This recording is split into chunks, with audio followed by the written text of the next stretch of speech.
and also they loved what their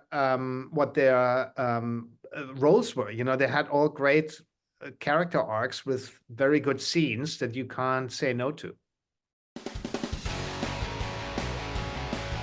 The Pope is dead. The throne is vacant. The conclave begins now. Hi, Edward. How are you today? I'm good. How are you? I love your I'm good.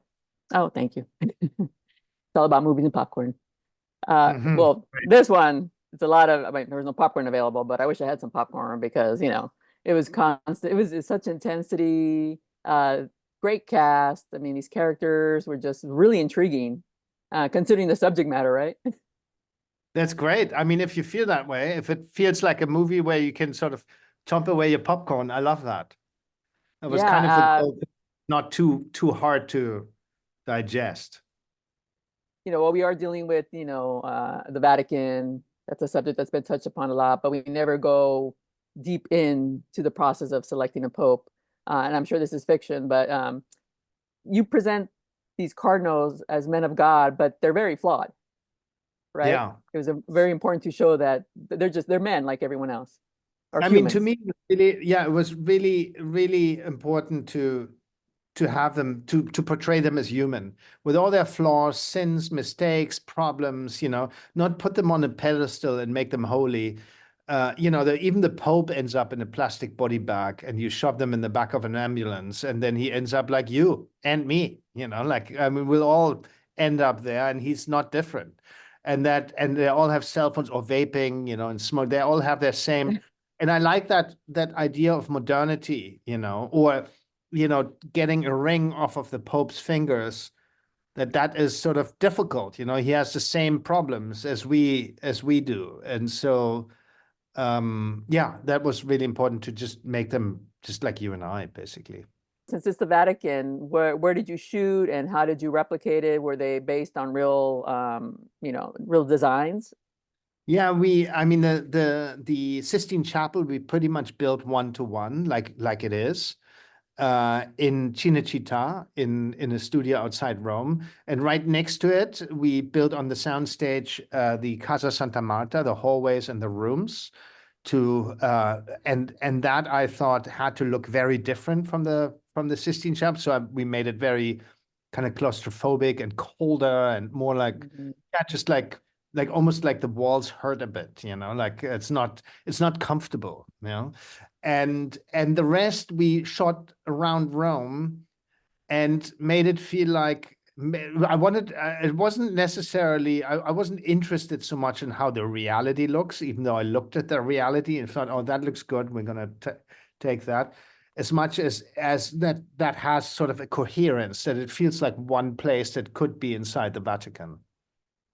And I love it because it's such an old architecture, right? And it's the topic in the movies that you have some progressives and you have some people who want to go back to, you know, the way it was. So the architecture kind of is a character, right? Because it is so old.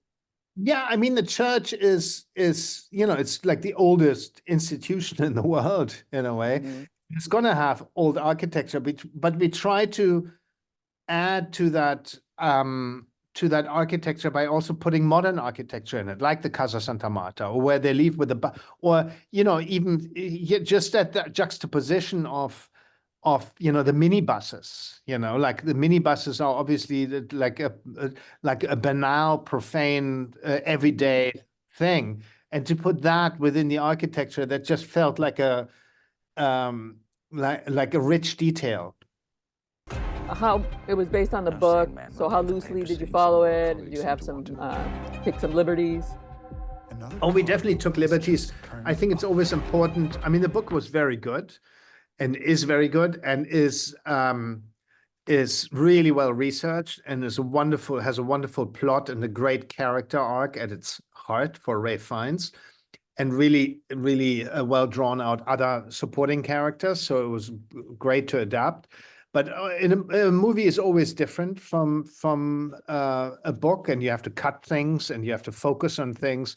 So we mainly did sort of distilling and tried to keep the essence of the book but also, you know, take liberties to be able to make it a movie, and in a way modernize it, you know, make it, I mean, the book is 10 years old, but still you feel like you need to adapt it to, the discourse has changed and you need to adapt it to today's times.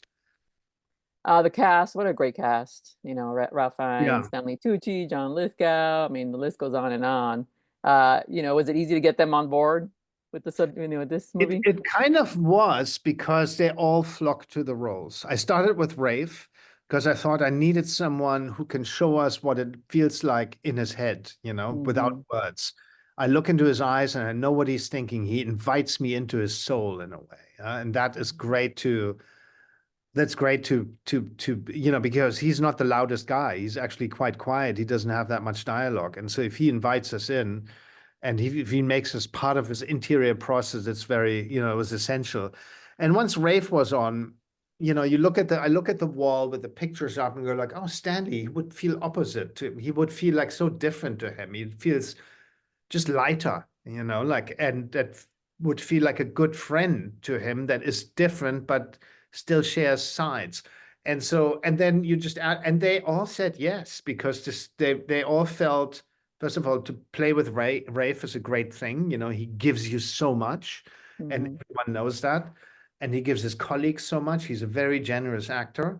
And also they loved what their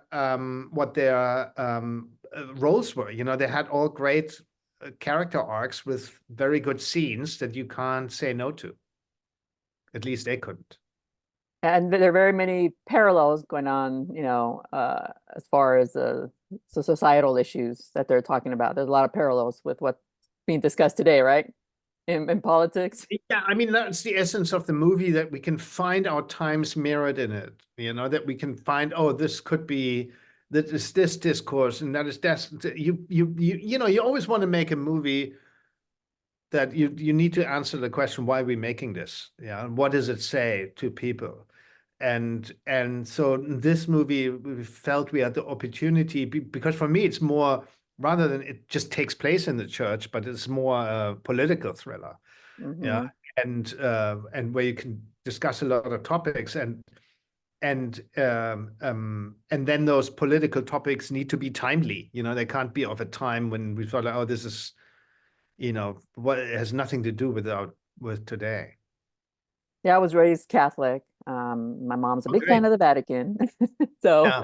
I mean, those discussions have been going on in the church too for the longest time. I mean, the last two popes, I think, are a little more progressive than the last.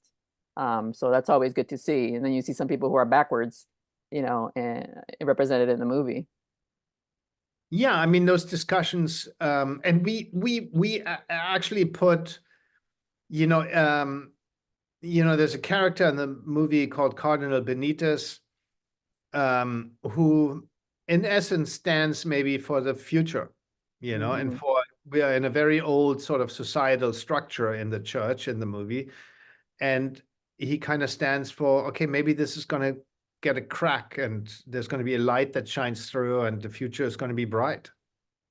As a Mexican American, I was rooting for him because he's Mexican. So if that was in real life, a Mexican was named the Pope, my family would go crazy. Yeah, they would go crazy. Isn't that great? Well, wonderful film. I was riveted. I was really surprised because That's I thought, great. you know, it's gonna be you know, about the Vatican, the subject matter, you know, might be a little slow, but nope. It was like just It's fantastic. you That's so hit go good. from the very start. That's so great to hear. Thank you so much. So congratulations. Thank you. That's really All right. kind.